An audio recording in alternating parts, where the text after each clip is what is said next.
আসসালামু আলাইকুম। আজকে আমি আলোচনা করব যারা নতুন সৌদি আরবে যেতে চান তাদেরকে নিয়ে কিছু বিষয়ে কথা বলবো।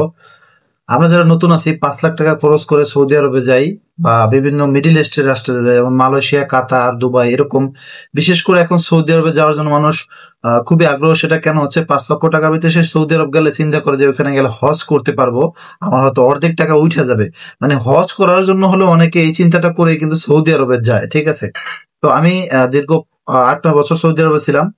আমার সেই অভিজ্ঞতা থেকে আজকে কিছু বিষয় আপনাদেরকে শেয়ার করবো। সেটা হচ্ছে, দেখেন, বর্তমান সময়ে আপনি ৫ লক্ষ টাকা খরচ করে সৌদি আরবে যাওয়াটা আপনার ঠিক হবে কিনা সেই বিষয়টা আজকে আমি তুলে ধরার চেষ্টা করব। দেখেন, ৫ লক্ষ টাকা খরচ করে আপনি সৌদি আরবে যাবেন, প্রথম ১ বছর আপনি আকামা পাবেন, ঠিক আছে। কিন্তু ১ বছর আপনার দেখতে দেখতে চলে যাবে। মনে করেন ১ বছরে আপনি কাজ পাইলেন না ৩ মাস, ঠিক আছে। ৮ মাস কাজ করবেন, ৮ মাস কাজ করার পরে নতুন করে আপনার আকামা চলে আসবে। তখন আপনি কি করবেন? আকামা বানাইবেন নাকি দেশে টাকা পাঠাইবেন, না নিজে কিভাবে চলবেন?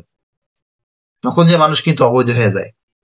তো অবশ্যই আপনারা যারা যাইতে চান, যদি পরিচিত নিজের আত্মীয় স্বজন কেউ থাকে, আপনাকে ওইখানে কোম্পানিতে একবার কম বেতন ১৪০০, ১৫০০ বা ২০০০, ১৮০০ টাকা রিয়াল বেতনে চাকরি দিবে, তাহলে আপনি যাইতে পারেন, এটা কনফার্ম হয়। কিন্তু ফ্রি ভিসায় যাওয়ার পরে, বর্তমানে যে পরিস্থিতি সৌদি আরবে, ফ্রি ভিসায় যাওয়ার পরে আপনার মনে করেন কাজ কাম না পাইলে একবারে পরিস্থিতি খুবই খারাপ হয়ে যাবে। তাই আমি আপনাকে বলবো যে অবশ্যই বুঝে শুনে যাবেন। দেখেন, ৫ লক্ষ টাকা দিয়ে যদি আপনি বাংলাদেশে ৩টা অটো কেনেন, তো সেই ক্ষেত্রে ২টা অটো যদি আপনি ভাড়া দেন, একটা অটো যদি আপনি নিজে চালান, তাহলে কিন্তু আপনার মাসে ৪০-৫০ হাজার টাকা আসবে। এটা 100% শিওর। কারণ ২টা অটো থেকে যদি আপনার ৫০০ টাকা করে আপনাকে দেয়, তাহলে মাসে ৩০ হাজার টাকা। আর আপনি যদি একটা নিজে চালান, ধরেন ওইটা ৫০০ টাকা, ৪৫ হাজার টাকা। তো ৪৫ হাজার টাকা থেকে আপনার ৩০-৪০ হাজার টাকা নর্মাল টিকবে। আমি এটা মানে সংক্ষেপে হিসাব বললাম, আরো বেশি টিকবে, ঠিক আছে। তো আমরা চিন্তা করি কি, মানে ঋণ করে বা দেনা করে হলেও বিদেশ চলে যাই, যাওয়ার পরে যে কি হবে বা ওইখানে আমি থাকতে পারবো বা লক্ষ টাকা ইনকাম করতে পারবো। এখন আর ওই সিস্টেমটা এরকম নাই। বিদেশের বিষয়টা আসলে এখন অন্যরকম হয়ে গেছে। কারণ বিদেশে এখন চাইলেই লক্ষ লক্ষ টাকা ইনকাম করা যায় না। একটা সময় ছিল, সুযোগ ছিল, যখন আমার বিদেশ থাকলে সোনার হরিণ ছিল আর কি, মানে লক্ষ লক্ষ টাকা ইনকাম করতে পারতো। এখন কিন্তু সেটা করা যায় না।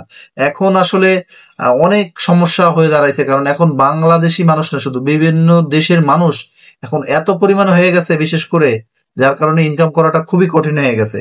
আর এখন বাহিরে যাওয়া আর হচ্ছে দেশে ওই যে রিক্সা চড়াই খায় দিনমজুরি, সেম কথা। আপনি ১০ বছর বিদেশ করার পরে কিছুই করতে পারবেন না এখন বর্তমান সময়ে বিদেশে।